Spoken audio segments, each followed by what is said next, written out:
Conversation, Douglas Holtz-Eakin. He's the president of the American Action Forum and the former director of the Congressional Budget Office. Doug, it's great to see you on this important topic. I just want to put up some numbers here on the economic impact. Nearly 2 million people, these Republican governors enacting this policy, will take these benefits away from about 2 million people, and about $11 billion in payments they will not receive. Are you concerned that, is there any chance this backfires, that it takes that money out of the economy at a time maybe the economy still needs it? Well, I don't think there's any real risk on that front, John. There's an enormous amount of stimulus that's out there from the $900 billion that Congress appropriated at the end of 2020, the $1.9 trillion that they passed in March. So there's plenty of money to keep the economy running. This is more about the supply side of the economy, getting people back to work, having people available for the 1.8 million jobs that are advertised and unfilled. Right, and so help me with that, because I want to get in a minute, I'm going to get to a more political question, and your gift is that you are an economist, but you have been involved in politics enough to understand sometimes things get twisted a little bit. When you look at the data, especially after the last jobs report, a lot of people said, okay, this is proof. We did not get, the hiring was nowhere near what people expected. This is proof we need to shake things up in the pandemic.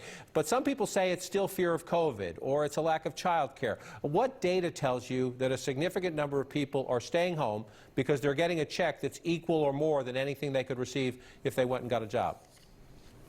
Well, I think your summary is the right summary. There are a number of potential explanations for why someone doesn't go back to work. They could be afraid of having their health compromised because of pre-existing conditions, fear of just catching the virus. They could have schooling responsibilities because their children are home from their school. They could not have access to daycare.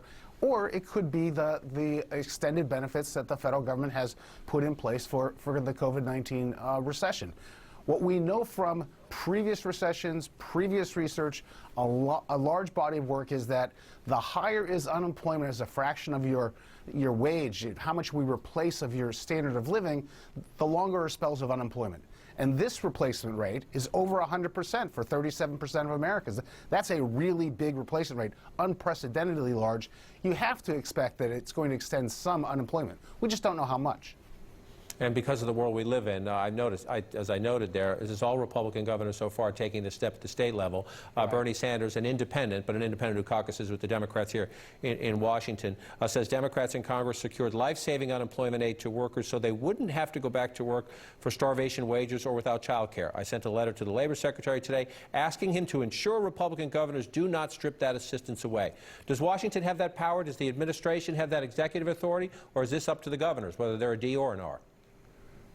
Unemployment insurance are state-run programs, and the pandemic uninsurance was an add-on that the federal government put in place because of the very special circumstances.